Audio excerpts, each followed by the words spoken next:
right, we are back for chapter 14 of the Insignificant Events in the Life of a Cactus by Dusty Bowling, and I am doing it in the effect of comic book. All right, here we go. Chapter 14. My parents weren't in the apartment when Connor and I got there. You want a snack? I asked him as we entered the tiny kitchen. No thanks, he said. I'm not really hungry. How can you not be hungry when you didn't even eat lunch? I'm just not. Fine. I opened the lower cabinet with my foot and took out a bag of pretzels. Do you want a soda? I asked. No. I sighed and hoped he didn't die of dehydration. It was still in the 90s outside. We made our way to the small living room where Connor spotted my guitar in the corner. Is that your guitar? Yep, I said, opening the TV cabinet with my foot. Will you play for me? I can't wait to see how you play with your feet. Oh, maybe another day. I'm kind of out of practice right now. That wasn't exactly true. I felt shy about it, like I needed to prepare before I performed for him. If I ever would perform for him, I still hadn't made up my mind yet. Promise, Connor said. I'll play for you sometime, but just not right now. Connor turned his attention to the row of video games in the cabinet. You might have some good ones in here, he said, thumbing through them. My dad likes to play. They're mostly his games. Your dad's cool, Connor said, clearly impressed by my dad's immaturity. He pulled out an ultra-violent war game. Let's play this. Oh, I shook my head. Not allowed. For Dad only. Connor frowned, but put the game back in the cabinet and pulled out another game that I wasn't allowed to play. I'm not allowed to play any game with a disclaimer on the cover, I said. I walked to the cabinet and pulled out a racing game. Let's play this one. I guess Connor let out a dramatic sigh, clearly disappointed. We wouldn't get to battle each other to our bloody virtual deaths. I'm better at games when I can mostly use the joystick, I said as Connor slipped the disc into the console. That's good because you'll need every advantage to beat me. We played for a couple of hours. I don't think Connor expected me to be such a good player. Yeah, he did beat me a lot, but I gave him a good fight and even won a couple of the races myself. I think I played worse than normal because Connor ticked a lot while he played, and it distracted me. I guess the ticks probably made it harder for him to play as well. I thought about it. I thought about him at home playing video games all night by himself, ticking badly. Maybe it wasn't good for him to spend all his free time doing that. I felt like I was starting to understand Connor's ticks, what made them worse and what made them better. Definitely when Connor was stressed or excited about anything, his ticks got worse. When he felt calm and comfortable, they weren't so bad. I guess video games got him pretty worked up. Mom walked in the door just as we were putting the games away. You absolutely would not believe what Bob did now, she said as she threw her hat down the kitchen table. I looked at Connor and whispered in a Dracula accent for some reason, Murdered someone, he giggled. She walked into the living room and saw Connor. This must be Connor. She reached out her hand to shake with his. Nice to meet you, Mrs. Green, Connor said softly. I could tell he was trying to hold his ticks in. Nice to meet you, too, Mom said. Connor let out a loud bark, and Mom jumped back. Oh, my, she giggled. That was interesting. Connor has Tourette's syndrome, I reminded her. Oh, she said, that's right. Don't look so nervous, honey. Mom touched Connor's arm to put him at ease. It will only make your tics worse. I looked at her in surprise. Mom, you know about Tourette's? She gave me an annoyed look. Avon, I was a psych major in college. Of course I know about Tourette's.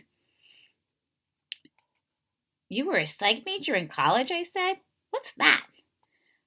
She sighed and she rolled her eyes. Psychology.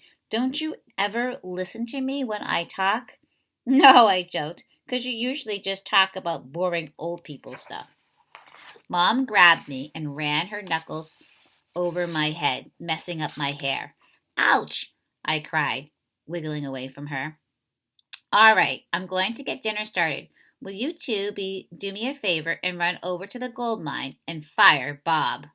I smiled, but Connor looked grave. Thank you, Mrs. Green, but I'm not staying for dinner. Oh, yes, you are, I said. Your mom's working. What are you going to eat for dinner if you don't eat with us? Connor froze, like he had no idea what to say to that. I'll eat cereal. That's unacceptable, Mom said. You're eating with us, and then I'll take you home after dinner since your mom is working. Connor appeared absolutely terrified at the thought. No, really? I like cereal. He could barely get the words out from his ticking. Why won't you eat, Connor? I asked. Are you anorexic? He seemed to relax a little bit at that and laughed. No, I am not anorexic. I just... What? I nearly shouted. I'm your friend, Connor. Just tell me. Sometimes I spit when I eat. Connor's cheeks were bright red as he shrugged and blinked his eyes rapidly. I spit food at people. Mom gave Connor an understanding smile. That's not uncommon, she said. We'll all wear our rain gear at dinner tonight. And with that, she opened the cabinet and started pulling out potatoes. Connor looked at me. I hope you have face masks, too. I kicked at his shoe. See, it's no big deal. We know you can't help it. Connor's expression changed. I wish my parents were as understanding as yours. I got to the point at home that neither one of them wanted to eat with me anymore. My dad would yell at me for spitting, and that would make it worse. He tugged at his hair. Now I just eat in my room all by myself. My mom's hardly ever around, so it doesn't matter anyway. It matters, I said empathetically. It matters a lot. As we were sitting at the table for dinner, Dad walked in. I think that old llama might have to be put down, he said sadly, shoulders all slumped. My head shot up. What? No, not spaghetti, I cried. Mom and Dad both gave me a funny look. I shrugged. We have a special connection. I looked at Connor. We're X-Men, I said softly. Well, I'm sorry, honey, Dad said. He's so old. He's like 22 years old. Denise said he's hardly eaten in 2 days, and the things growing out of his head, well, it can't be uncomfortable. I'll nurse him back to health, I insisted. I'm not sure that's possible at his age, Dad said. Anyway, we can talk about it later. The vet's coming tomorrow, and we'll see how he does over the next few days. By the time we all sat down at the table together, I didn't have much of an appetite. I kept thinking about poor Spaghetti not being able to eat. I looked at Connor. I could tell he was hesitant to take a bite of his pork chop.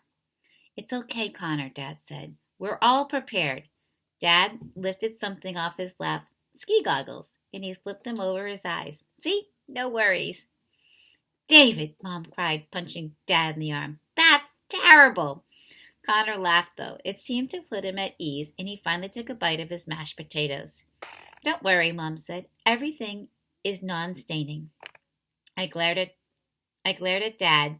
All the things we had to get rid of, and you brought the ski goggles with us to Arizona? Well, these are like $80, he defended himself. So, Connor, Dad said, removing his ridiculous goggles, what are you interested? I mean, besides pulling morbid pranks with my daughter and scaring our visitors away. Dad narrowed his eyes at me. You might want to rethink hanging out with her. She's a bad influence. And you have terrible sideburns, I said, unable to come up with anything better. He really did have bad sideburns, though. They were horribly uneven. Dad ignored me. So, he said, returning his attention to Connor.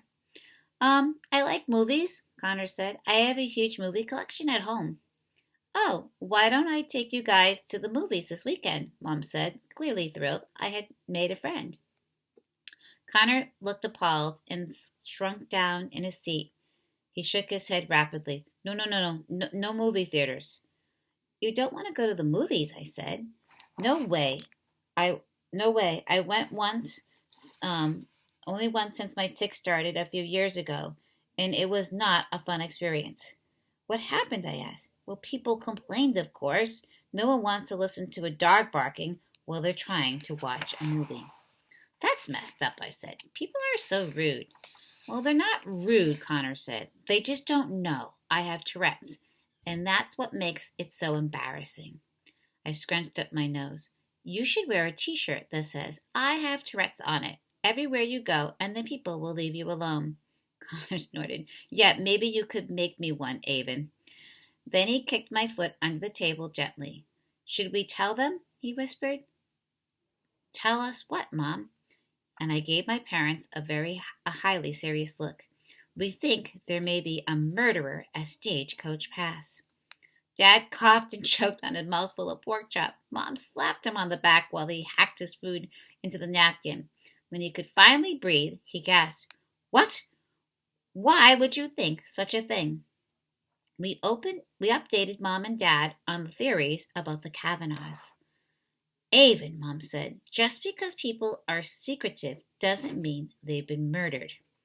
I have to admit, Sheeves, Dad said, you haven't exactly presented us with the most convincing evidence. Some people just really value their privacy, Mom added. I nodded at them like I agreed, but Connor and I gave each other knowing looks. Yeah, right, like we were going to let it go so easily. Then Connor looked from me to my parents and back again. So where does Avon get her red hair from? He asked. Oh, I'm adopted, Connor, I said. Oh, that's cool, said Connor. It's so cool, said Mom, and I rolled my eyes. Here she goes. She loves telling people about my adoption. Connor looked at Mom with interest, so she took that as her cue to tell the story for the millionth time. Well, she began, Avon's dad and I couldn't have a baby, so we figured we would end up adopting one. I started reading a lot about adoption online, and then one day I was on a website and there was a tab that said Kids in Need of a Forever Family, so I clicked on it. I scrolled down until I saw it, the most precious little angel baby face I'd ever seen in my entire life. It was mine, in case you were wondering, I said. I knew the moment I saw her she was my daughter, Mom went on, with those chubby pink cheeks and the bright red mop of hair. She's never been such a precious, more beautiful, amazing, brilliant, intelligent child, I said. Connor raised his eyebrows at me. I may be embellishing just a little bit. No, she's not at all, Mom said. I knew right at the moment I saw her that I was looking into the face of my daughter. It was like she was born for me right there in that moment. Some women birth babies through their you-know-whats, but I birthed Avon through the computer that day. I groaned. Mom, that is the worst part of your story. Connor totally didn't need to hear that. Really, Laura? Dad said. It's the worst. It's just awful. She glared at Dad before returning to her story. Anyway, right below her picture it said, Avon, 2 years old. I couldn't believe she was 2 years old and hadn't been adopted yet. Yeah, she didn't realize she was on an adoption website for children with special needs, I said.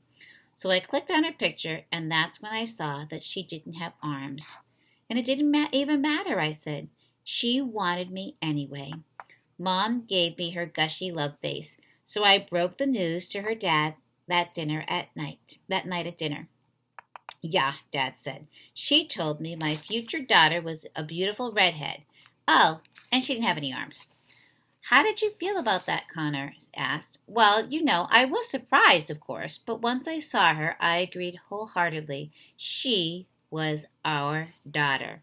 Dad gave me his own version of the gushy love face. We did a lot of research before we got Avon so we could give her the best care, Mom said. Connor, there's a lot of amazing people in the world who don't have arms. Really? Connor said. Yes, said Mom. There's successful architects who design skyscrapers by using their feet to type. just like Avon does on her computer, and a woman who paints beautiful artwork that sells for quite a bit of money. There's that guy who's the motivational speaker, Dad added. Oh, yeah, Mom said. And then there are people just living totally regular lives, raising babies and driving cars and doing everything people do, but arms that have arms. That's so cool, said Connor. Remember when we visited that teacher? What was her name? What was his name? Carl, Dad said to Mom.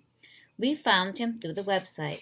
Mom told Connor it was called Unarmed Education, and we had to drive all the way to Colorado to meet him, but it was so worth it. He showed us how he did all kinds of things, Dad said. He even drove us to the grocery store. Can you blame me? Oh, excuse me. Yeah, Mom laughed. Dad chewed his fingernails the whole way there. Well, can you blame me, Dad asked Connor. Anyway, Mom said, he shopped for food all on his own and made us a lovely dinner with his feet. We knew Avon would be able to do all these things and more. And when we finally got her, though she couldn't do anything, Mom threw her arms up in expiration. Her foster families had done everything for her. They bathed her, fed her, brushed her teeth. She just sat around like a slug, waiting to be cared for like the Queen of Sheba. Queen of Sheba, Dad reiterated, or Shebes for short. I rolled my eyes, and this was when Mom's full-time job became teaching Avon how to do stuff. Right away, Mom said. I was dumping out jars of marbles and telling her to put them all back in the jar, giving her a bowl of fish crackers and telling her to feed them to herself one at a time, giving her a sheet of stickers and a blank piece of paper and telling her to decorate it, telling her to brush her own teeth, wash her own feet, scratch her own itches. Come to think of it, I said, it wasn't so much teaching me how to do stuff as it was telling me to do stuff. Well, that may be, Mom said, but mostly it was telling her she could do about anything if she tried hard enough. Yeah, I got over being the Queen of Sheba pretty quickly, I said. I can see that, said Connor, and with that he spit his mouthful of mashed potatoes right in my face.